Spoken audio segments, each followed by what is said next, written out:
അനേകരെ ആക്ഷേപിച്ചു, പരിഹസിച്ചു. ഈ ഹാസ്യമാം ചരൽക്കല്ല് വാരി എറിഞ്ഞെന്ന സാറങ്ങനെ കൊടുത്തതെന്ന ഹാസ്യമാൻ ചരൽക്കല്ല് എന്ന് പറഞ്ഞാൽ കളിയാക്കുന്ന കല്ലെടുത്ത് നോഹെ എറിഞ്ഞെന്ന. പക്ഷെ പുള്ളിക്ക് ഇതൊന്നും വിഷയമല്ല. വേറെ പിള്ളേർ പറഞ്ഞു ഉറക്കക്കുറവ് മൂലം വന്ന കറക്കമാണതുകൊണ്ട് പിള്ളേർ കളിയാക്കുക. ഹാസ്യമാൻ ചരൽക്കല്ല, ഉറക്കക്കുറവ് മൂലം വന്ന കറക്കമാണതുകൊണ്ട് 1-2 ആവർത്തി എണ്ണ തേച്ച് കുളിച്ചാൽ ചറുപറ പറയുന്നതൊന്ന് കുറയും. കണ്ട മർത്യരോടെല്ലാം മുങ്ങിച്ചാകുമെന്ന് ഇയാൾ തൊണ്ട വിണ്ടുളർന്നാൽ ഉണ്ടാമോ ജലപ്ലാവം, മണ്ടയിൽ തലച്ചോറ് വേണ്ടേ, മനുഷ്യനായാൽ കുണ്ടാമണ്ടി വല്ലതും ഉണ്ടാകും മിണ്ടാതിനി. ഈ ആശാരിമാർ പറഞ്ഞ് ഞങ്ങൾ പറഞ്ഞിട്ട് കാര്യമില്ല, ഞങ്ങൾക്കുള്ള ചക്രം പുള്ളി ദിവസവും തരുന്നുണ്ട്. അയാൾ പണിയോ എടുക്കുക, നമ്മുടെ വിഷയമല്ല, നമുക്ക് കാഴ്ച കിട്ടുന്നുണ്ട്. അങ്ങനെ ആത്മീക ലോകത്തുള്ളവരുണ്ട്. അവർ പാടുകയോ പ്രാർത്ഥിക്കുകയോ ആത്മാവിലാകുമോ എന്ന് നമ്മുടെ വിഷയമല്ല. നമ്മുടെ കാര്യം മിണ്ടുന്നില്ലല്ലോ. ഉപവാസമോ പ്രാർത്ഥനയോ കാത്തിരിപ്പോ കുത്തിയിരിപ്പോ ഓടി നടക്കുവോ ഉരുണ്ട് വീഴുകയോ വചനം പ്രസംഗിക്കുവോ നമ്മുടെ വിഷയമേ അല്ല. ആചാര്യന്മാരങ്ങനെ പറഞ്ഞെന്നാ. അവർക്ക് ചക്രവും ദിനേ ഞങ്ങൾക്കുള്ള ചക്രം. എനിക്കതെല്ലാം ചൊല്ലി പ്രസംഗിച്ചാൽ കൊള്ളാമെന്നുണ്ട്, ഇപ്പം ചൊല്ലുന്നില്ല. എനിക്ക് പറഞ്ഞാൽ ഇതൊന്നും നോഹയെ പിടിച്ച് കുലുക്കിയില്ല. നോഹയ്ക്ക് ഒരു കാര്യം അറിയാം, ദൈവമായത് പറഞ്ഞത്. അവിടുന്ന് പറഞ്ഞാൽ അതിനൊന്നും മാറ്റം വരികയില്ല. വെള്ളപ്പൊക്കം എന്നാന്ന് പോലും അറിയത്തില്ല, മഴ എന്നാന്ന് ശരിക്കും അറിയത്തില്ല. പക്ഷേ ദൈവത്തിൽ വിശ്വസിച്ചു. എബ്രായ ലേഖനത്തിൽ വായിക്കുന്നത് അതുവരെയും ഇല്ലാത്തവയൊക്കെ പറ്റി അരുളപ്പാട് ലഭിച്ച് നോഹയെ അത് വിശ്വസിച്ചെന്ന 11-ാം അധ്യായത്തിൽ നമ്മൾ വായിക്കുന്നത്. നോഹയെ വെള്ളം പൊങ്ങുന്ന കണ്ടിട്ടില്ല, വെള്ളപ്പൊക്കം എങ്ങനെയാണെന്ന് കണ്ടിട്ടില്ല. പക്ഷെ നോഹ അങ്ങ് വിശ്വസിച്ചു, ദൈവത്തിൽ വിശ്വസിച്ചു. ദൈവത്തിൻ്റെ അടുക്കൽ വരുന്നവൻ ദൈവം ഉണ്ടെന്ന് വിശ്വസിക്കണം. നോഹ പൂർണ്ണമായിട്ട് വിശ്വസിച്ചു. ആട്ടെ, ഞാൻ വിവരിക്കുന്നില്ല. ഇങ്ങനെയൊക്കെ വിശ്വാസവും സമർപ്പണവും പ്രതിഷ്ഠയും ദൈവം പറഞ്ഞ കണക്കനുസരിച്ച് പണിയൊക്കെ ചെയ്ത മനുഷ്യൻ പെട്ടകത്തിൽ നിന്ന് വെളിയിൽ വന്ന് കഴിഞ്ഞപ്പം എൻ്റെ ഭാഷ പറയാ പണി മാറി. പെട്ടകമൊക്കെ പണിത് കൃപയിൽ നിന്ന പുള്ളി ഒരു ചെറിയ പണിക്കൊരു വ്യത്യാസം. ഇപ്പം പണിയുന്നത് മുന്തിരിത്തോട്ടം പണിതെടുക്കുക. നേരത്തെ പെട്ടകം പണിത പുള്ളി അപ്പം ശ്രദ്ധിക്കുക, പെട്ടകം പണിത വ്യക്തി ഇപ്പോൾ മുന്തിരിത്തോട്ടം പണിതുകൊണ്ടിരിക്കുക. സ്തോത്രം. യാഗം കഴിച്ച് ദൈവത്തോട് നിയമമൊക്കെ ചെയ്ത് പോകേണ്ട ആളിപ്പം വേറെ പണിയാ. ഞാൻ ആരെയും കുറ്റം പറയുകയല്ല, അതിന് ഞാൻ ആളല്ല. സുവിശേഷ വേല ചെയ്ത അനേകരിപ്പോൾ ആ വേലയൊന്നും ചെയ്യാതിരിക്കുന്നവനുണ്ട്. അങ്ങനെയുള്ള ആരേലും എന്നെ കേൾക്കുന്നെങ്കിൽ ഇന്ന് രാത്രി പൂർണ്ണ തീരുമാനമെടുക്കണം. നീ കർത്താവിൻ്റെ വേലയ്ക്ക് സമർപ്പിച്ചതാ, ദൈവം നിന്നെ വിളിച്ചതാ. ചിലപ്പോൾ ഞെരുക്കം കാണും, ബുദ്ധിമുട്ട് കാണും, പ്രയാസമൊക്കെ ഉണ്ടില്ലെന്ന് ഞാൻ പറയത്തില്ല. പക്ഷേ ദൈവത്തിൽ വിശ്വസിക്ക്, കർത്താവിൻ്റെ വേല ചെയ്യ്, ദൈവം നിന്നെ അത്ഭുതകരമായി നടത്തും. നന്മ സുവിശേഷിക്കുന്നവരുടെ കാൽ എത്ര മനോഹരം. എനിക്കറിയാം, ഈ നാട്ടിലൊക്കെ നന്നായിട്ട് വേല ചെയ്ത പല ആൾക്കാരും വേറെ ചില നാടുകളിൽ ചെന്ന് വെറുതെ കുത്തിയിരിക്കുക. നട്ട്സും ഒക്കെ അടിച്ച് ബദാം പരിപ്പുമൊക്കെ കുറിച്ച്. നിങ്ങൾക്ക് മനസ്സിലാകുകയല്ല. ഇവിടെ നന്നായിട്ട് വേല ചെയ്ത ആൾക്കാരാ, നല്ലതുപോലെ. സ്തോത്രം. പക്ഷെ ഇപ്പം പലർക്കും വേല ചെയ്യാനും പറ്റുന്നില്ല, അധ്വാനിക്കാനും പറ്റുന്നില്ല. അങ്ങനെയുള്ളവരെ കുറ്റം പറയുകയല്ല, ഇന്ന് രാത്രി ഒരു തീരുമാനമെടുക്ക്. സ്തോത്രം. ആട്ടെ, അപ്പൊ ഇവിടെ മുന്തിരിത്തോട്ടം നട്ടുണ്ടാക്കി കൃഷി ചെയ്യാൻ തുടങ്ങി. മുന്തിരിത്തോട്ടം നട്ടുണ്ടാക്കി. അതിൻ്റെ പരുവക്കേട് നിങ്ങൾ പിന്നീട് വേറെ പുസ്തകം വായിക്കുമ്പോൾ അറിയാം. പരുവക്കേട്. മുന്തിരിത്തോട്ടം നട്ടുണ്ടാക്കി അവസാനം മുന്തിരി പറിച്ച് പാകമായപ്പോൾ പറിച്ച് ഇടിച്ച് പിഴിഞ്ഞ് ചക്കിനകത്തിട്ട് പിഴിഞ്ഞ് നല്ല ഒന്നാന്തരം വീഞ്ഞുണ്ടാക്കി അടിക്കുക മാത്രമല്ല, വിവസ്ത്രനായിട്ട് കൂടാരത്തിൽ സുബോധം നഷ്ടപ്പെട്ട് വിവസ്ത്രനായി. ഒരു ദൈവ പൈതൽ സുബോധത്തോടെ ജീവിച്ചോണം. വീട്ടിലാന്തേലും നാട്ടിലാന്തേലും എവിടെ ആന്തേലും സുബോധത്തോടെ ജീവിക്കണം. പൗലോസ് തീത്തോസിന്റെ ലേഖനത്തിൽ കൊടുത്തിരിക്കുന്ന പ്രയോഗം നമുക്കറിയാം. ഭക്തികേടും പ്രപഞ്ചമോഹങ്ങളും വർജിച്ചിട്ട് ഈ ലോകത്തിൽ സുബോധത്തോടും നീതിയോടും ദൈവഭക്തിയോടും കൂടെ ജീവിച്ചു പോരേണ്ടതിന് അത് നമ്മെ ശിക്ഷിച്ച് വളർത്തുന്നു. വായിച്ച ഇനി അതിനകത്തൊരു ഒരു ആശയം നിങ്ങൾ ആ ഭാഗം പഠിക്കുമ്പോൾ അറിയാം. ഒന്ന്, മുന്തിരിത്തോട്ടം നട്ടുണ്ടാക്കി. ഇനി ഞാൻ എതിർക്കുന്നില്ല, പ്രാരാബ്ധവും ബദ്ധപ്പാട് കൊണ്ടായിക്കോട്ടെ. രണ്ടാമത്തെ കുഴപ്പടി വീഞ്ഞ് പുള്ളി തന്നെ ഉണ്ടാക്കി. 3, അത് കുടിച്ചു. ഇതെല്ലാം പരുവക്കേടാ. 4, കൂടാരത്തിൽ വിവസ്ത്രനായിട്ട് കിടക്കുന്നു. ഇതെല്ലാം തെറ്റാ. എന്നാൽ അത് തെറ്റാ. അപ്പോൾ തന്നെ ആ വീട് നടന്ന സംഭവം, നോവ ഇങ്ങനെ വസ്ത്രം മാറി വിവസ്ത്രനായിട്ട് കിടക്കുന്നത് ചെറുക്കൻ കണ്ടു. ഇവനെ കണ്ട്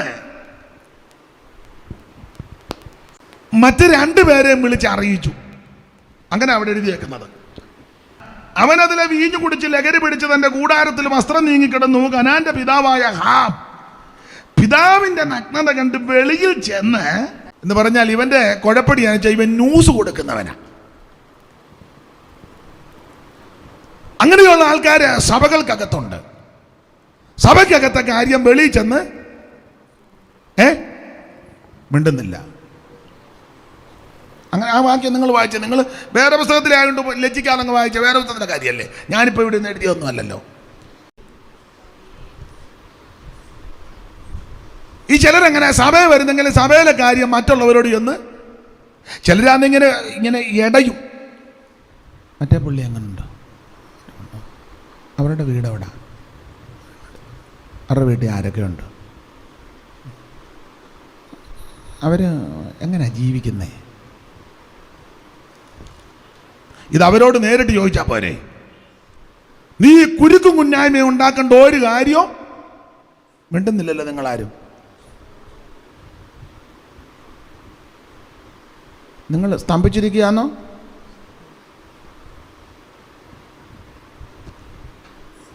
അവര് അപ്പനും മക്കളും ഒക്കെ രമ്യതയിലാണോ? ഈ വല്ലവരുടെയും വീട്ടിലെ കാര്യം അറിയാൻ ചിലർക്ക് എന്തോ ഒരു താല്പര്യമാണെന്നറിയാവോ? അത് നല്ല സ്വഭാവമല്ല, ചീത്ത സ്വഭാവമാണ്. മിണ്ടുന്നില്ലല്ലോ ആരും. എഴുന്നേറ്റ് പോകണമെന്നുണ്ടായിരിക്കും അല്ലയോ? ചിലര് ഈ കൊച്ചു പിള്ളേരെ ചാക്കിടും. കൊച്ചു പിള്ളേരെ നടാ കിറ്റ്കാറ്റ്, നിങ്ങളുടെ പപ്പായ എവിടെ പോയി? ഒരു കിറ്റ്കാറ്റ് കൊണ്ട് 1 മാസത്തെ കാര്യം കൊച്ചൻ്റെ നിന്ന് നിങ്ങളാരും. ചിലർ അതിനായിട്ട് തന്നെ കുത്തിയിരിക്കുന്ന ആൾക്കാരുണ്ട്. വല്ലവരുടെ വിഷയം, അവരുടെ വീട്ടിൽ എന്തെല്ലാം വിഷയമുണ്ടെന്നറിയാമോ? ഇല്ലേ? അവരുടെ വീട്ടിൽ കുടിയനുണ്ട്, വെറിയനുണ്ട്, കൊള്ളുകേലാത്തവനുണ്ട്, വഴിവിട്ട് നടക്കുന്നവനുണ്ട്, കൽപ്പനാലംഘനം നടത്തുന്നവനുണ്ട്, 7ാം കൽപ്പന ലംഘിക്കുന്നവൻ. മിണ്ടുന്നില്ലല്ലോ ആരും. അതെല്ലാം കടക്കുക മറ്റൊരുത്തന്റെ വിഷയം.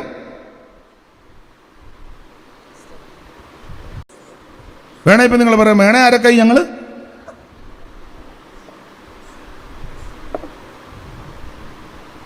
കനാന്റെ പിതാവായ ഹാം വീട്ടിനകത്തെ വിഷയം വെളിയിൽ കൊണ്ട് കൊടുത്തു. നിനക്ക് മുട്ടായി തന്നും, നെല്ലിക്ക തന്നും, പൂവമ്പഴം തന്നും, മാങ്ങ തന്നും, തേങ്ങ തന്നും, ചക്ക തന്നും, ചക്കച്ചുള തന്നും നിന്റെ വീട്ടിലെ കാര്യം ചോർന്നെടുക്കും. സ്തോത്രം, സ്തോത്രം. ദൈവസഭയ്ക്കകത്തെ കാര്യം ഇതിനകത്ത് തീർക്കണം. അത് വേറൊരു വീട്ടിലോ വേറൊരു വ്യക്തിയോടെ ചെന്ന് പറയരുത്, തെറ്റ. അവർ ചിലപ്പോൾ ഇടയും. പിന്നെ എന്നാ ഉണ്ട്? എന്നിട്ട് അവരുടെ വിഷയമൊന്നും നിന്നോട് പറയുന്നില്ലല്ലോ. പറയുന്നുണ്ടോ? അവരുടെ വിഷയങ്ങൾ എന്തായാലും നിന്നോട് പറഞ്ഞോ? മിണ്ടുന്നില്ലല്ലോ ആരും. Praise the Lord. ഇവിടെ പ്രാർത്ഥനയ്ക്ക് വരുന്നവർ അല്ലെങ്കിൽ മറ്റൊരു സ്ഥലത്ത് പ്രാർത്ഥനയ്ക്ക് പോകുന്നവരാണെങ്കിൽ വരിക, പ്രാർത്ഥിക്കുക, ആരാധിക്കുക.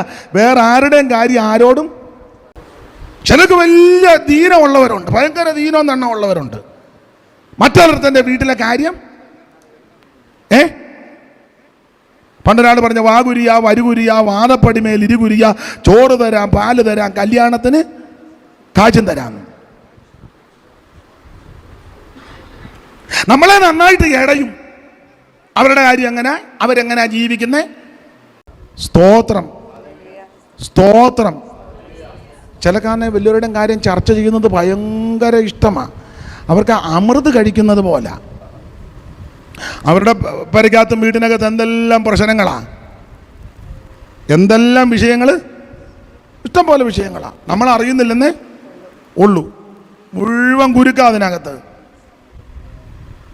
എന്നാലും മറ്റുള്ളവരുടെ കാര്യം സ്തോത്രം. ഞാൻ ഈ ഭാഗത്ത് ഇത് പ്രസംഗിക്കാൻ വേണ്ടി വന്നതല്ലേ, വാക്യം എടുത്തപ്പം പ്രകാശിച്ചു. അങ്ങനെ എൻ്റെ രീതി അങ്ങനെ തന്നെ. സ്തോത്രം. എന്നെ കേൾക്കുന്ന ദൈവമക്കളോട് പറയാം, അവനവൻ്റെ കാര്യം നോക്കുക.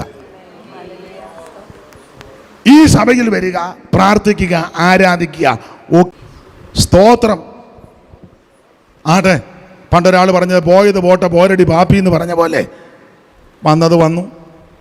ദൈവത്തിന് മഹത്വം. ഇവിടെ നോഹ മുന്തിരിത്തോട്ടമുണ്ടാക്കി വീഞ്ഞു കുടിച്ച് ലഹരി പിടിച്ച് വസ്ത്രം നീങ്ങി കൂടാരത്തിൽ കിടക്കുന്നു. ഈ ഹാം, കനാന്റെ പിതാവാകുന്ന ഹാം ഇത് കണ്ടിട്ട് വെളിയിലിറങ്ങി. പുള്ളിക്ക് വരുന്ന പങ്കപ്പാട്. വെളിയിൽ ചെന്നു, രണ്ടുപേരെയും ഫോൺ ചെയ്ത് പെട്ടെന്ന് വാ ഒരു സംഭവം ഉണ്ട്, ഓടി വാ, ലൈവാ. എന്തൊരു അക്രമമാണെന്ന് ഓർത്തോണം. ലൈവാ, പെട്ടെന്ന് വരാൻ.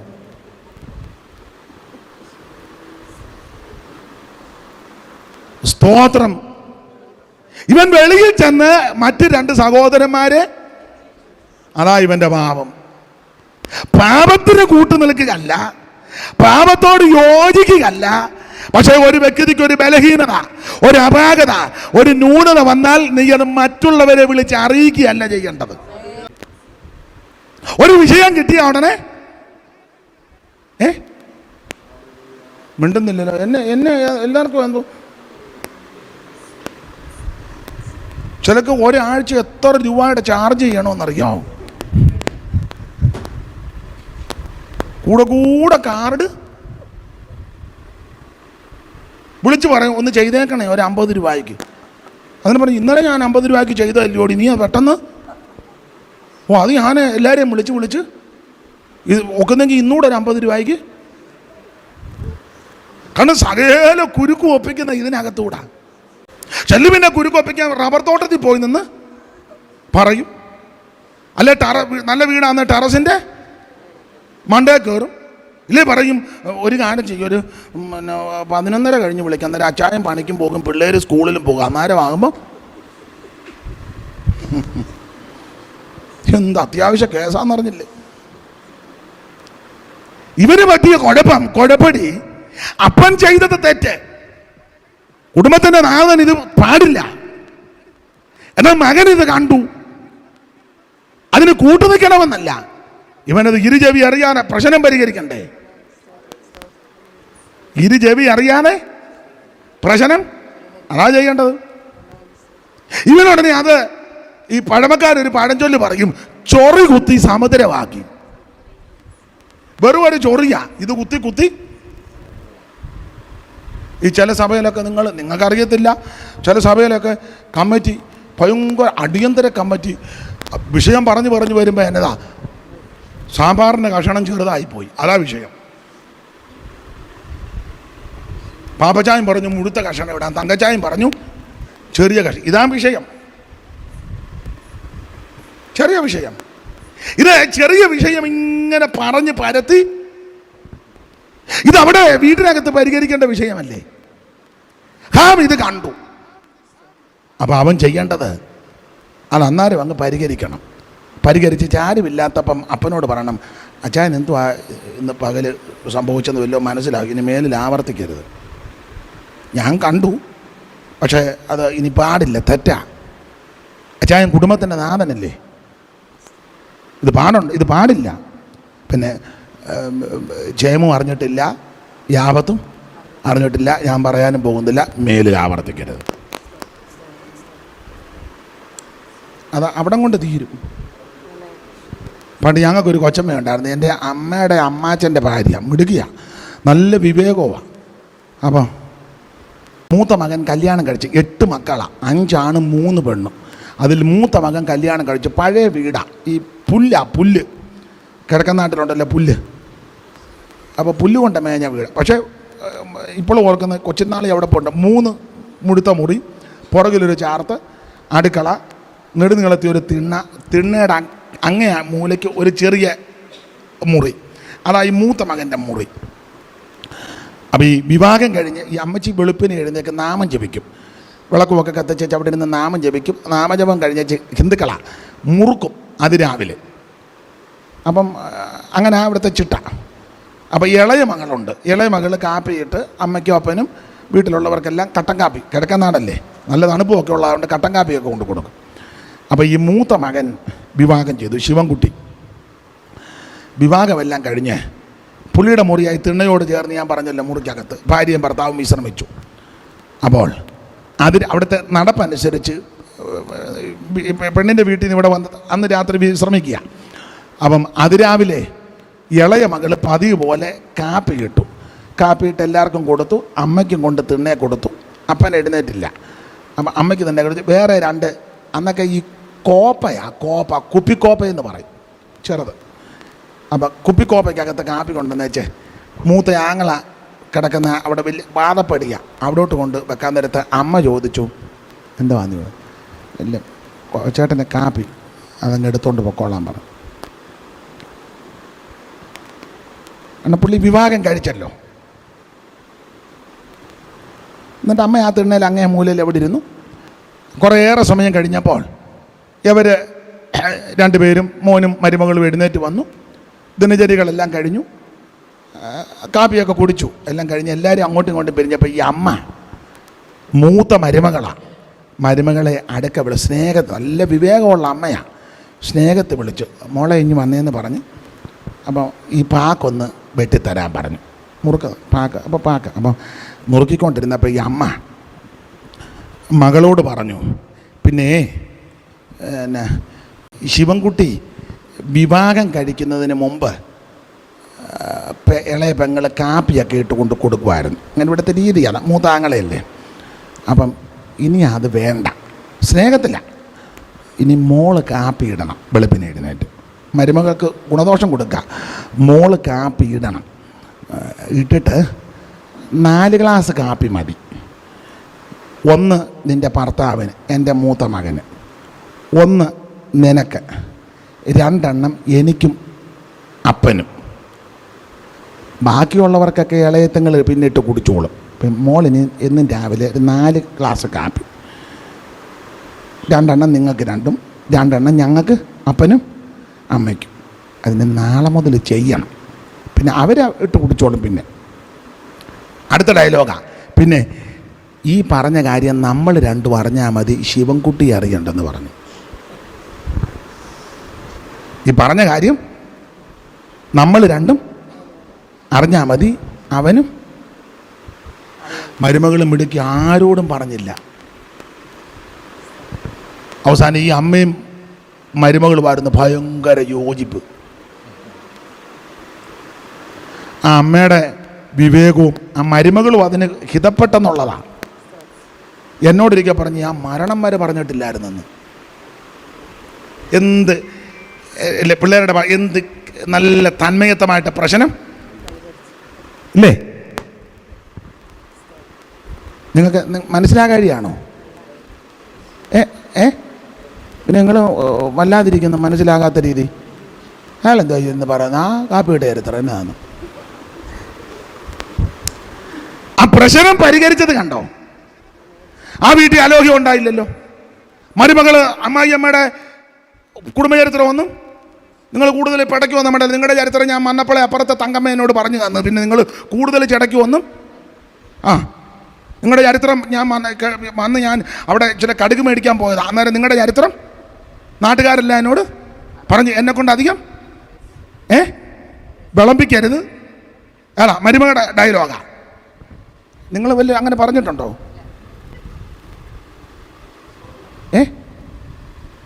നിങ്ങൾ എന്നാ പറയാ, നിങ്ങൾ ഇതെല്ലാം കണ്ട് ഞാൻ ഇറങ്ങിയിരിക്കുക. അല്ല, എന്നാ ചെയ്യാൻ രണ്ടുകൂടെ കടന്ന് കൊമ്പ് കൊടുക്കുന്ന കണ്ട് ഇയ്യമേ മനസ്സിലാകുന്നുണ്ടോ? മരുമകൾ അമ്മായിമ്മയോട് പറയുക, ഞാൻ വന്നതിൻ്റെ പിറ്റേന്ന് നിങ്ങളുടെ ചരിത്രമല്ല എന്നോട് നാട്ടുകാർ ഉടനെ അമ്മായിയമ്മ മരുമകളോട് നിന്റെ ചരിത്രവും നാട്ടുകാരെന്നോട്. അപ്പൊ ചുരുക്കി പറഞ്ഞാൽ രണ്ടു കൂട്ടർക്കും ചരിത്രമുള്ളവരാ. നമുക്ക് ഇളംകുളം കുഞ്ഞപ്പിള്ളയെ കൊണ്ട് ഇവരുടെ ചരിത്രം ഒന്ന് എഴുതിച്ച പുള്ളിയല്ലേ കേരള ചരിത്രമൊക്കെ എഴുതിയ ആളല്ലേ. അപ്പൊ ഇവരുടെ രണ്ടുപേരുടെയും ചരിത്രം ഒന്ന് എഴുതുക. അന്നേ ഞങ്ങളുടെ വെളിയനാട്ടെ കൊച്ചായൻ്റെ ഉപ്പാപ്പനുണ്ടായിരുന്നു. ഉപ്പാപ്പൻ പണ്ട് ഒരു ചരിത്രം പറഞ്ഞു. അതെനിക്ക് പൊതുവെ പറയാനൊക്കത്തില്ല. ഉപ്പാപ്പൻ മകനോട് പറയാ, കുഞ്ഞുമോനെ, ഈ പഞ്ചായത്തിൽ വഴി വിട്ട് നടന്നവരുടെ ലിസ്റ്റ് ഞാൻ തരാം, 200 പേജിൻ്റെ ബുക്ക് മേടിച്ചോളാം. ഒരു പേപ്പറിൽ എഴുതാനല്ല പറഞ്ഞേ, 200 പേജിൻ്റെ ബുക്ക്. അതുപോലെ ആൾക്കാരുണ്ട് പുള്ളിക്ക്. അതല്ല, 200 പേജിൻ്റെ ബുക്കിനകത്തൊരു 450 പേരുടെ. നിങ്ങൾക്ക് മനസ്സിലാകുന്നുണ്ടല്ലോ. നിന്റെ വീട്ടിനകത്തെ പ്രശ്നം വീട്ടിനകത്ത് തീർക്കണം. അത് കൂട്ടുവിശ്വാസിയോട് പറയരുത്, കൂട്ടു സഹോദരങ്ങളോടും പറയരുത്, അയലത്തുകാരോടും വിളമ്പരുത്, ആരാധനയ്ക്ക് വരുമ്പോഴും പറയരുത്, ആരോടും പറയരുത്. പാസ്റ്ററോടും അധികം പറയാതിരിക്കുന്നതാ. എല്ലാ പാസ്റ്റർമാരും ഒന്നും അത്ര വിശ്വസ്തരൊന്നുമല്ല. പാസ്റ്ററോട് പറഞ്ഞാൽ ചിലപ്പോൾ പാസ്റ്ററും ഭാര്യയും കൂടെ വൈകിട്ട് ഭക്ഷണമൊക്കെ കഴിഞ്ഞ് തിണ്ണയിൽ സിറ്റൗട്ടി ഇരിക്കും, പറയും കുഞ്ഞന്നാമേ സൂസന്നാമേ ഇന്നതൊക്കെയാ പറഞ്ഞത്. കുഞ്ഞന്നാമേ അത് കിട്ടിയാൽ മതി, പിന്നെ കണ്ടെത്തി വർഗീസ് മാപ്പിളയുടെ കൈ കൊടുക്കേണ്ട കാര്യമൊന്നും. മനസ്സിലാകുന്നുണ്ടോ? നിന്റെ വിഷയം മുഴുവൻ ആരുമില്ലാത്തപ്പം ദൈവത്തോട് പറ. നിന്നെ വിളിച്ച ദൈവം വിശ്വസ്തനാ. നിനക്ക് വേണ്ടി രക്തം ചിന്തിക്കുക കർത്താവ് വിശ്വസ്തനാ. പൗലോസ് പറഞ്ഞു, കർത്താവോ വിശ്വസ്തൻ, അവൻ നിങ്ങളെ ഉറപ്പിച്ച് ദുഷ്ടന്റെ കയ്യിൽ അകപ്പെടാതെ വണ്ണം. ഈ ഭർത്താവിൻ്റെ കുറ്റം അല്ലെ ഭാര്യയുടെ കുറ്റം മറ്റൊരാളോട് ഭാര്യയോ ഭർത്താവോ പറഞ്ഞു എന്ന് വെച്ചാൽ രണ്ടുപേരും കൂടെ ഇതെല്ലാം യോഗം കഴിഞ്ഞിട്ട് ബൈക്കേ പോകുന്ന കാഴ്ചയാണ്.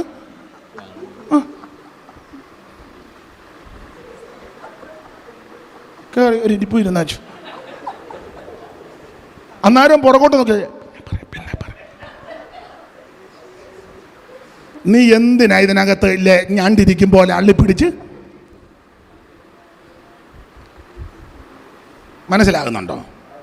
അപ്പം നാട്ടുകാർ പഠിക്കും, ഇവിടെ ഇവളല്ലയോ മിനിഞ്ഞാന്ന് അയാളെ പറ്റി ഡാഷ് ഡാഷ് 3 പ്രാവശ്യം പറഞ്ഞത്. അവനെ പറ്റി പറയും, ഇവനല്ലയോ അവളെ പറ്റി അവൾ ഡാഷ് ആന്ന്. എന്നിട്ട് രണ്ടുപേരോട് ഇപ്പം ഐസ്ക്രീം ഞുണഞ്ഞ് കടല തലേന്ന് പറഞ്ഞ എന്നതാ, അവിടെ കുടലെടുക്കുവന്ന്, പിറ്റേന്ന് കടല, തലേന്ന് എന്നെ എല്ലാവർക്കും ഒരു പരുങ്ങൽ പോലെ. സ്തോത്രം. നാടൻ ഭാഷ പറഞ്ഞാൽ നാക്കും ചുണ്ടും അടക്കി വെക്കണം. അപ്പുറത്തെ വീട്ടിൽ കൊണ്ട് കൊടുക്കരുത്, അന്യൻ്റെ കൈ കൊണ്ട് കൊടുക്കരുത്. പന്ത് നിൻ്റെ കോർട്ട് തന്നെ കാണണം. ഒറ്റയടിക്ക് അപ്പുറത്തെ വീട്ടിലോട്ടിട്ട് അവൻ ചാറ് പറയാന്ന് അടിക്കുക. അവൻ അടിച്ച് തീർന്നപ്പോൾ അവൻ അടിച്ച് അപ്പുറത്തെ വീട്ടിലോട്ട് അവനും കയറി അടിച്ചിനി പന്ത് നിൻ്റെ കൈ കിട്ടത്തുമില്ല. അവിടെ അടി നടന്നുകൊണ്ടിരിക്കുക. നിങ്ങൾക്ക് മനസ്സിലായി കാണും. അതെ, നമ്മുടെ വിഷയത്തിലേക്ക് വരാം. അതായിരിക്കും നല്ലത്. നിങ്ങളിപ്പോൾ പ്രാർത്ഥിക്കുന്നത് ദൈവമേ ഏടെ നാവിനെ ബന്ധിക്കണേ, പെട്ടെന്ന് ഇരുത്തണേ, സിംഹത്തിൻ്റെ നാവിനെ ബന്ധിച്ച ദൈവമേ സ്തോത്രം. ഇന്ന് രാത്രി അങ്ങേരുടെ നാവിനെ ആവുന്ന ഇവിടെ ഏക്കുകയല്ല, നീ പ്രാർത്ഥിക്കും തോറും എനിക്ക് മൂച്ചു കൂടിയാ വരുന്നത്. സ്തോത്രം. അപ്പൊ ശ്രദ്ധിക്കുക, ഈ ഹാം ഇത് കണ്ട് പുറത്തിറങ്ങി വെളിയിലിറങ്ങി മറ്റു 2 സഹോദരന്മാരെ വിളിച്ചറിയിച്ചു. അതാ അവൻ്റെ ഏറ്റവും വലിയ തെറ്റ്. ഈ അപ്പൻ്റെ കെട്ട് വിട്ടപ്പോൾ അപ്പൻ ഉണർന്നപ്പോൾ ഈ ചെറുക്കൻ ചെയ്തതെല്ലാം അപ്പൻ അറിഞ്ഞു, ശപിച്ചു. ഹാമ ചെയ്തെങ്കിലും ശാപത്തിന്റെ പ്രയോഗം വന്നത് കനാൻ ശപിക്കപ്പെട്ടവൻ. ഇങ്ങനെ ഈ ഹാമിന്റെ സന്തതിയിൽപ്പെട്ടതാണ് ഹാമിന്റെ പുത്രന്മാർ കൂശ, മിസ്രയീം, പൂത്ത്, കനാൻ. 4 എണ്ണം. അല്ലെ ക്രൂശിൽ നിന്ന് ഇതെല്ലാം കുഴപ്പടിയായി. ഈ ഒരൊറ്റ ക്രൂശിൽ നിന്ന് ജനിച്ചതാണ് നിമ്രോദ്.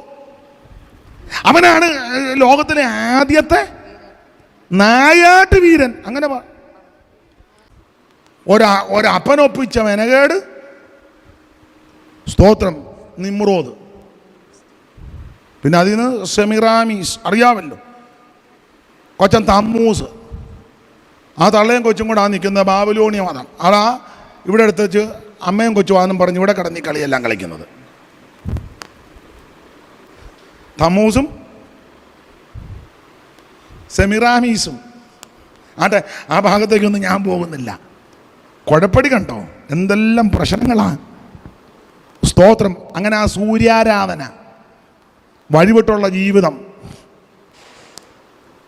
ഇങ്ങനെയുള്ള ഈ മിസ്രയീമിലേക്ക് അബ്രഹാം പോയി. അവിടെ നമുക്ക് വരാം. അപ്പൊ അബ്രഹാം ദൈവത്തിന്റെ വിളി കേട്ട് ഇറങ്ങിയെങ്കിലും ഒരു ചെറിയ ക്ഷാമം വന്നപ്പോൾ നേരെ മിസ്രയീമിലേക്ക് പോയി. നേരെ അബ്രഹാം മിസ്രയീമിലോട്ട് പോയി. അപ്പൊ ഈ മിസ്രയീമിൽ പോയപ്പോൾ അബ്രഹാം സാറായോട് പറഞ്ഞു, നീ അവിടെ ചെല്ലുമ്പോൾ എൻ്റെ ഭാര്യയാണെന്നൊന്നും പറയരുത്, എൻ്റെ ഭാര്യയാണെന്നൊന്നും പറയരുത്. നമ്മളൊരു അഡ്ജസ്റ്റ്മെന്റിൽ ഇങ്ങനെ ജീവിക്കുകയാന്ന്. മിണ്ടുന്നില്ലല്ലോ. സാറായി എന്ന വാക്കിൻ്റെ അർത്ഥം രാജകുമാരി എന്ന. അത് ജന്മസിദ്ധമായി കിട്ടിയ സൗന്ദര്യമാണ്. നമ്മൾ സൗന്ദര്യം ഉണ്ടാക്കാൻ ബ്യൂട്ടി പാർലറിൽ പോകുന്നു, ഇല്ല പിരിയം, അതിനെന്നാ പറയുന്നത്, പിരിയം ഇങ്ങനെ ത്രെഡ് ചെയ്യുന്നു. സ്തോത്രം. പിന്നെ മുടി കറുപ്പിക്കുന്നു. നിങ്ങളുടെ കാര്യം, നിങ്ങളങ്ങനെ ചെയ്യുന്നുണ്ടെങ്കിൽ നിങ്ങളുടെ കാര്യമാണ്. നിങ്ങൾ ചെയ്യുന്നില്ലേ നിങ്ങളുടെ കാര്യമല്ല, ചെയ്യുന്നവരുടെ കാര്യമാണ്. അബ്രഹാമിന്റെ ഭാര്യ സാറായി രാജകുമാരിയാ, നല്ല സൗന്ദര്യമാണ്. നമ്മൾ പലരും കൃത്രിമമായിട്ട് സൗന്ദര്യം വരുത്തുക. എന്തും ബെനക്കേടാന്നറിയാവോ? ആ കടലമാവ് രാത്രി കുറുക്കണം, അത് മൊത്തം മുഖത്ത് തേക്കണം, തേച്ചേച്ച് കസേര അനങ്ങാതെ ഇരിക്കണം. എന്ത് ബെത്തപ്പാടാന്ന് ഓർത്തണം. അത് എത്ര സമയം കളയുമ്പോഴാണ് കഴിയുന്നേ? അരമണിക്കൂറോ 1 മണിക്കൂറോ? ഇപ്പം ആരും ചെയ്യുന്നില്ല. സ്തോത്രം. ഇപ്പം ആർക്കും ഒന്നും എന്ത് ബെത്തപ്പാടാ. സ്തോത്രം. മാതളത്തോട് തേനിനകത്ത് ചാലിച്ചു. അന്നേരം ആരോട് പറഞ്ഞു, തേൻ തന്നെ പുരട്ടിയാലും. സ്തോത്രം. സ്തോത്രം. എന്ത് ബന്ധപ്പെട്ട അയച്ച സൗന്ദര്യം. പക്ഷെ സാറായി അങ്ങനല്ല, അവള് രാജകുമാരിയാ, നല്ല സൗന്ദര്യമാ. അതുകൊണ്ട് അബ്രഹാം സാറായിയോട് പറയാം. അബ്രഹാം അറിഞ്ഞു. അങ്ങനെ അറിയണം. അപ്പുറത്തെ തോമാച്ചനാണോ പറയുന്നത് അവൾക്ക് സൗന്ദര്യം ഉണ്ടെന്ന്? മനസ്സിലാകുന്നില്ലല്ലേ? എടാ, ആദ്യം നീ അറിയണ്ടേ നിന്റെ ഭാര്യ സൗന്ദര്യമുള്ളതാണ്. വേണ്ട, ഞാനീ ലൗകിക സൗന്ദര്യം, ജഡത്തിന്റെ സൗന്ദര്യമല്ല. നിന്റെ ഭാര്യയുടെ ക്വാളിറ്റിയെ പറ്റി നീ അറിയണം. വേണ്ടേ? വേണ്ടേ? നിങ്ങൾ എന്തേലും പറ. നീ സൗന്ദര്യമുള്ളവളെന്ന് ഞാൻ അറിയുന്നു. നിന്റെ ഭാര്യയെ പറ്റി നിനക്ക് നല്ലതുപോലെ ബോധ്യപ്പെടണം. നിന്റെ ഭർത്താവിനെ പറ്റി നീ നല്ലവണ്ണം അറിയണം. എങ്കിലേ കുടുംബജീവിതം നന്നായി പോവുള്ളൂ. ഇതങ്ങനല്ലോ. അയ്യോ, നിന്നെപ്പറ്റി കഴിഞ്ഞ ദിവസമാണ് ഞാൻ അറിയുന്ന നിന്റെ വിശേഷമല്ല ഭാര്യയോട് എന്ന് പറയുക. ഞാൻ ഇതുവരെ ഓർത്തത് നീ 1-2 അപാകത ഉണ്ടെന്നേ ഞാൻ ധരിച്ചോളാം. അത് ഞാൻ അങ്ങ് അഡ്ജസ്റ്റ് ചെയ്യാമെന്ന് വിചാരിച്ചപ്പോൾ കഴിഞ്ഞ ദിവസം ഞാൻ കാവുംഭാഗത്ത് ചെന്നപ്പോഴാണ് നിന്റെ ചരിത്രമല്ല അറിഞ്ഞത്. അത് കഴിഞ്ഞ് ഞാൻ ചങ്ങനാശ്ശേരി ചെന്നപ്പോഴും 1-2 പേരെന്നോട് ഭാര്യയോട് പറഞ്ഞു കൊടുക്കുക. ഒന്ന് ഭാര്യ തിരിച്ച് നിങ്ങളുടെ വിശേഷമൊന്നും പറയണ്ട. ഞാൻ മീൻചത്ത ചെന്നപ്പോഴാണ് നിങ്ങളുടെ വിശേഷം. ഇതാണോ ഒരു ജീവിതത്തിൻ്റെ ഭദ്രത? ഭർത്താവ് നല്ലവണ്ണം ഭാര്യയെ അറിയണം, ഭാര്യ ഭർത്താവിനെ നല്ലവണ്ണം. നമുക്കെല്ലാം മനുഷ്യരാ, ഈ ഭൂമിയിൽ അപാകതകളും ന്യൂനതകളും ഒക്കെ ഉണ്ട്. ആർക്കാ ഇല്ലാത്ത? അതെല്ലാം സൂക്ഷിച്ച് ശ്രദ്ധിച്ച് കരുതി അഡ്ജസ്റ്റ് ചെയ്ത് ഭാര്യയുടെ ബലഹീനത മനസ്സിലാക്കി വേണം സംസാരവും ഇടപാട് സമീപനവും എല്ലാം, ഇല്ലേ? ഈ സംശയരോഗമുള്ള ഭാര്യമാരുണ്ട് ഭർത്താവിന്. അങ്ങനെയുള്ളവർ ആരോടും മിണ്ടാതെ വീട്ടിൽ പോകുന്നതായിരിക്കും. സംശയരോഗികളുണ്ട്. കാരണം ഈ ഉപ്പ് തിന്നുന്നവനല്ലയോ വെള്ളം. സംശയരോഗികളുണ്ട്. അന്നാലും മിണ്ടില്ല, എന്നാ അവളുമായിട്ട് തറ. ഞാനിതെല്ലാം കാണുന്നുണ്ട്. ഞാൻ ഇങ്ങനെ ഇരിക്കുന്നെങ്കിലും നിങ്ങളോർക്കുന്ന ഞാൻ കണ്ണടച്ചതിന് ഇരിക്കുക എന്നാ.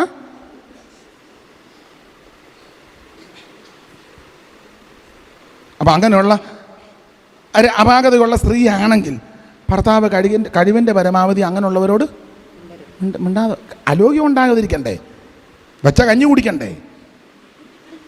വേണ്ടേ? ആകെ നാടി അരി കിട്ടിയതാ, അത് വെച്ച് കഞ്ഞി വെച്ചതാ, അച്ചാറും ഉണ്ട്, അത് കുടിക്കണ്ടേ? ഈ ഒരു കാര്യം പറഞ്ഞ് കുടി നടന്നില്ലെങ്കിലോ? നിങ്ങൾക്ക് മനസ്സിലാകാഴിയാണോ? സ്തോത്രം. ഭാര്യയെ സംശയമുള്ള ഭർത്താക്കന്മാരും ഉണ്ട്. നീ എന്നാ യോഗം കഴിഞ്ഞപ്പോൾ സാൻകുട്ടിയുടെ വണ്ടിയുടെ അവിടെ പോയി നിന്നെ? അല്ല, അങ്ങനെ സൂക്കേടുള്ളവന്മാരും ഉണ്ട്. ഞാൻ ശ്രദ്ധിക്കാറുണ്ട്. നീ കഴിഞ്ഞ ആഴ്ചയിൽ നീ സാൻകുട്ടിയുടെ വണ്ടിയുടെ സൈഡിൽ ഇങ്ങനെ പമ്മി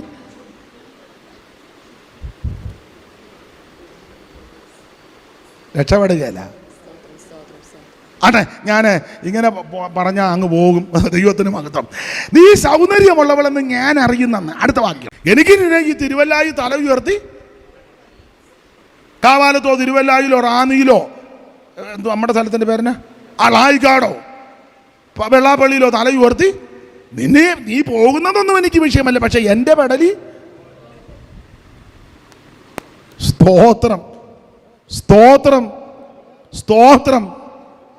അബ്രഹാം ഭയപ്പെട്ടിട്ടാണ് പറഞ്ഞത്. അതുകൊണ്ട് നീ സൗന്ദര്യമുള്ളവളെന്ന് കണ്ടിട്ട് മിസ്രയീമിന് നിന്നെ തട്ടിക്കൊണ്ട് പോകുകയും നിന്നെ തട്ടിക്കൊണ്ട് പോവുകയും ചെയ്യും, എന്നെ തട്ടിക്കളയുകയും ചെയ്യും. അടുത്ത നമ്മൾ തമ്മിലൊരു ധാരണ, ഒരു അഡ്ജസ്റ്റ്മെന്റ്. ഏതാ? നമ്മൾ തമ്മിലൊരു ചെറിയ, നമ്മൾ വെളിയിലിറങ്ങിയാൽ ബ്രദറും സിസ്റ്ററുമാണ്. അതാ, ബ്രദർ സാം ശുശ്രൂഷിക്കുന്നു, സിസ്റ്റർ ലേഖ ശുശ്രൂഷിക്കുന്നു. മനസ്സിലായില്ലായിരിക്കും. സ്തോത്രം. നീ എൻ്റെ സിസ്റ്ററാണ്. ഒരു ചെറിയ അഡ്ജസ്റ്റ്മെന്റ്, നമ്മൾ തമ്മിലൊരു ധാരണ.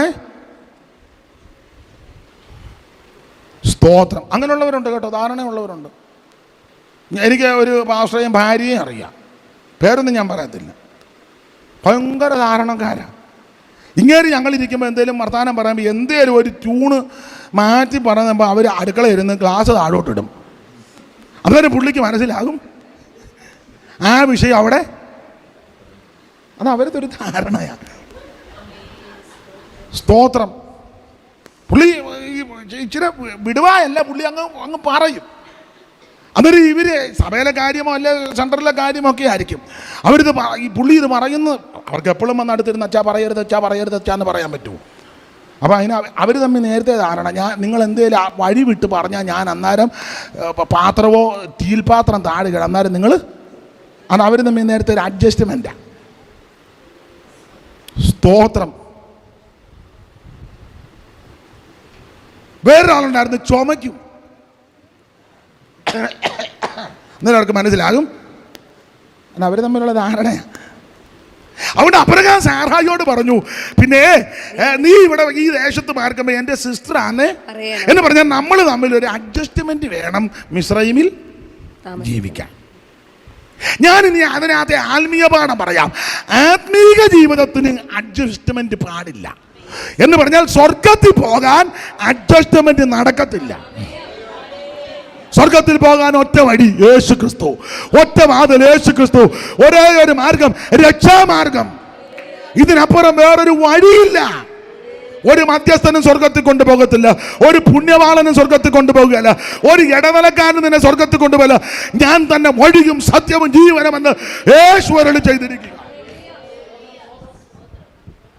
ചുരുക്കി പറഞ്ഞാൽ അബ്രഹാമും അബ്രാച്ചനും സാറാമയും കൂടെ അഡ്ജസ്റ്റ്മെന്റിൽ ജീവിക്കാം. ഞാൻ ദീർഘമാക്കുന്നില്ല, നമ്മൾ എടുത്ത ഭാഗത്തേക്ക് വരണം, അതുകൊണ്ട് മുന്നോട്ട് ഓടിച്ചു പോകാം. അഡ്ജസ്റ്റ്മെന്റ് ജീവിച്ചു അബ്രാച്ചനും സാറാമയും. ഞാനെപ്പോഴും പറയും, ഈ അഡ്ജസ്റ്റ്മെൻറ്റിലൊക്കെ ജീവിച്ചാൽ ഇഷ്ടംപോലെ സ്വത്ത് സമ്പാദിക്കാം. അഡ്ജസ്റ്റ്മെൻറ്റിൽ ജീവിച്ച് കോടിക്കണക്കിന് സമ്പാദിക്കാം. തിരിച്ച് മിസ്രൈമിൽ നിന്ന് ഇങ്ങനെ അബ്രഹാം അവനുള്ളതൊക്കെ മിസ്രൈമിൽ നിന്ന് പുറപ്പെട്ടെന്നാ. അപ്പം മിസ്രൈമിൽ നിന്ന് പുറപ്പെട്ട് വന്നപ്പോൾ വെള്ളി, പൊന്ന്, കന്നുകാലി എന്നീ വകയിൽ അബ്രഹാം കോടിക്കണക്കിന് സ്വത്ത്. അപ്പോൾ ഇത് എവിടെ വെച്ച് കിട്ടിയതാ? മിസ്രൈമി വെച്ചാ. മിസ്രൈമിലെ ജീവിതം എങ്ങനെയായിരുന്നു? അഡ്ജസ്റ്റ്മെന്റിൽ. അപ്പൊ അഡ്ജസ്റ്റ്മെന്റ് ജീവിച്ചാൽ ആത്മീയത്തിലും അങ്ങനെ അഡ്ജസ്റ്റ് ചെയ്തൊന്ന് ശുശ്രൂഷിച്ചേ,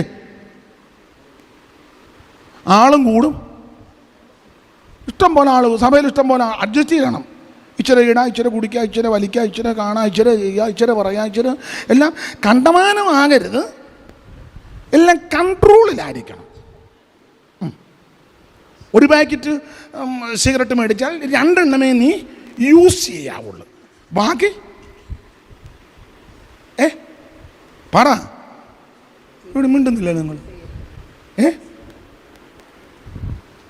കുഞ്ഞുങ്ങളോടൊന്നും, അതുങ്ങൾ പാവങ്ങൾ, അതുങ്ങൾക്ക് എന്നെ അറിയും.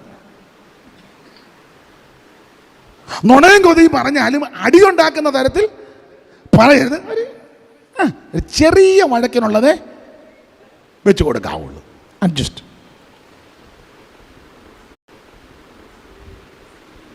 സ്തോത്രം. മനസ്സിലാകുന്നുണ്ടോ? തെറി പറയുന്നതുകൊണ്ട് കുഴപ്പമില്ല, വലിയ കട്ടിക്കുള്ളതൊന്നും പറയത് എന്നാ പറയേ. കൊടുങ്ങല്ലൂർ പറയണ്ട, വടക്കമ്പറവൂർ പറയണ്ട, തെക്കമ്പറവൂർ വരെ മതിയുള്ളത്. സ്തോത്രം. അഡ്ജസ്റ്റ് ചെയ്തു. ആത്മീകത്തിലും അങ്ങനെ, ശുശ്രൂഷയിലും അങ്ങനെ അഡ്ജസ്റ്റ് ചെയ്ത് ശുശ്രൂഷ. ഇഷ്ടംപോലെ ആള് വരും, ഇടിച്ചു കയറും ആള്. അങ്ങനല്ലേ പലയിടത്തും ഇടിച്ച ആൾ കയറുന്നേ. നമ്മൾ പറയും ഭയങ്കര ഗ്രോത്താ. അഡ്ജസ്റ്റ് ചെയ്യും. രാവിലെ ഇവിടെ വന്ന് വർഷിപ്പിന് കൂടാ, ഉച്ച കഴിഞ്ഞ് 28 കെട്ടിനും പോകാം, ആണ്ടിയാത്തത്തിനും പോകാം, അടിയന്തരത്തിനും പോകാം, 16 അടിയന്തരത്തിനും പോകാം, നേർച്ചയും കഴിക്കാം.